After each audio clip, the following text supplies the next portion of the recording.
السلام علیکم دوستو، میں ہوں سبین عثمان اور آپ دیکھ رہے ہیں صبوحی کا پاکستان۔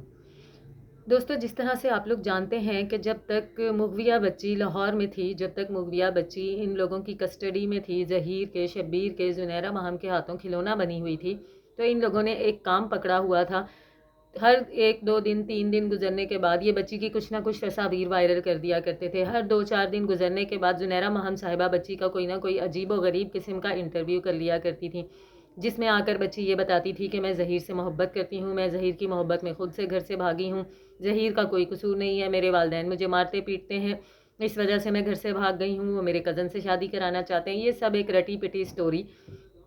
جو ہم لوگوں نے پچھلے 6 مہینے لگاتار سنی، وقفے وقفے سے، کبھی تصویروں کی صورت میں، کبھی انٹرویوز کی صورت میں، کبھی زنیرہ ماہم کی زبانی تو کبھی اے ڈی ملک کی زبانی۔ یہ سٹوری یہ لوگ بار بار ریپیٹ کرتے رہے۔ اب ان لوگوں کو اصل پریشانی اس وقت شروع ہوئی جب مغویہ بچی کو، زہرا کاظمی کو، شیلٹر ہوم میں منتقل کر دیا گیا، اس کے اپنے آبائی شہر بھیج دیا گیا۔ اب وہاں سے یہ ان کا کوئی اس طرح کا رابطہ ہی بچی کے ساتھ نہیں ہو پا رہا تھا، جس کی وجہ سے یہ بہت زیادہ پریشان تھے، رو رہے تھے، پٹ رہے تھے، اس کو وہاں سے نکالیں، شیلٹر ہوم سے نکالیں، اس کو سامنے لا کے کیمرے پہ کھڑا کر دیں، اس سے پوچھیں کہ کیا چاہتی ہے۔ یہ سب باتوں پہ کچھ بھی نہیں ہو پا رہا تھا، تو گینگ نے ایک انتہائی گھٹیا چال چلی، جو کہ میں آپ کو اپنی پچھلی ویڈیوز میں بھی بتا چکی ہوں۔ ڈاکٹر فاطمہ صاحبہ، جو کہ نفسیاتی مریض نہیں ہیں، جو کہ کسی بھی بیماری کا شکار نہیں ہے، جن کی پیچھے سے کوئی ایسی ہسٹری نہیں ہے کہ جس کی وجہ سے وہ ایک دم سے ایسے پاگل ہو کے عجیب و غریب حرکتیں کرنا شروع کر دیں، بلکہ باقاعدہ یہ ایک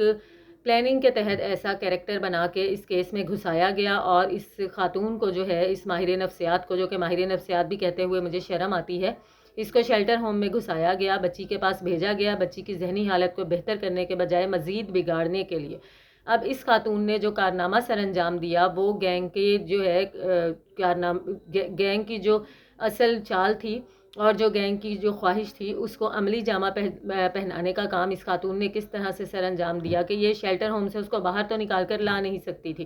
باہر لا کر کیمرے پر تو کھڑا کر نہیں سکتی تھی۔ اس نے اس سے بھی زیادہ بہترین کام کیا کہ اس نے بچی کو ایک پین اور پیپر پکڑا کر یہ کہا کہ یہ جو ہماری رٹی پٹی سٹوری ہے، جو تم 6 مہینے سے لاہور میں ریپیٹ کرتی آ رہی تھی، انٹرویوز میں ریپیٹ کرتی آ رہی تھی، اب اس سٹوری کو اسی طرح سے تم رائٹ کر دو اور اس کے نیچے اپنے سائن کر دو۔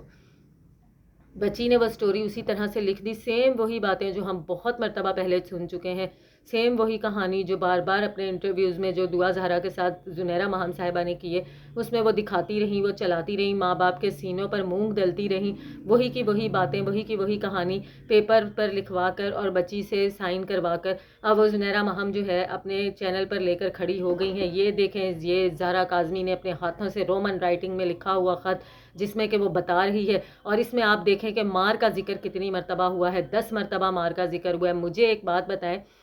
ہر والدین کے گھر میں بچے ہوتے ہیں، کسی ایک بچے کو دن میں 10 تو کیا 20 مرتبہ بھی مار پڑ جاتی ہے، تو زنیرہ ماہم دادی اماں جو ہیں وہ جا کے والدین کو بتائیں گی کہ کون سے بچے کو کب مارنا ہے، کب نہیں مارنا۔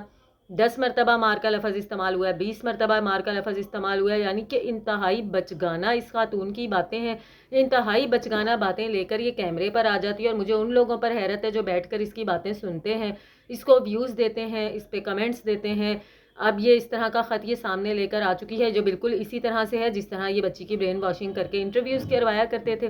کسی بھی صورت میں جب تک وہ اپنے والدین کی کسٹڈی میں نہیں چلی جاتی، اپنے والدین کے پاس نہیں چلی جاتی، اس کے بعد جو بھی اس کا بیان آتا ہے، اس بیان کی کوئی ویلیو ہوگی۔ جج صاحب ابھی کوئی بیان نہیں لینا چاہ رہے کیونکہ بچی مائنر ہے، والدین کی طرف سے بچی کی طرف کوئی بات نہیں کی جا رہی کیونکہ بچی مائنر ہے، لیکن آفرین ہے ہماری سمجھدار ترین خاتون زنیرہ ماہم پر کہ وہ اس کا لکھا ہوا خط لے کر سامنے آ گئی ہیں، جو کہ انہوں نے اسی طرح سے جبرن اس سے لکھوایا ہے جس طرح سے جبرن انٹرویوز کروائے جاتے تھے۔ تھوڑی سی بڑی ہو جائیں، میچیور حرکتیں کیا کریں، جو باتیں سمجھ میں آئیں وہ باتیں کیا کریں، یہ بچگانی باتیں، بچگانی حرکتیں چھوڑ دیں، اور اس قدر چیپ قسم کے تھم نیلز، یہ اے ڈی ملک کا تھم نیل ہے جو کہ آپ نے دیکھا ہوگا میرے تھم نیل میں، اب ظہیر کو ضمانت مل جائے گی اور ظہیر جو ہے فلاں فلاں کی باہوں میں نظر آئے گا، یہ اس قسم کا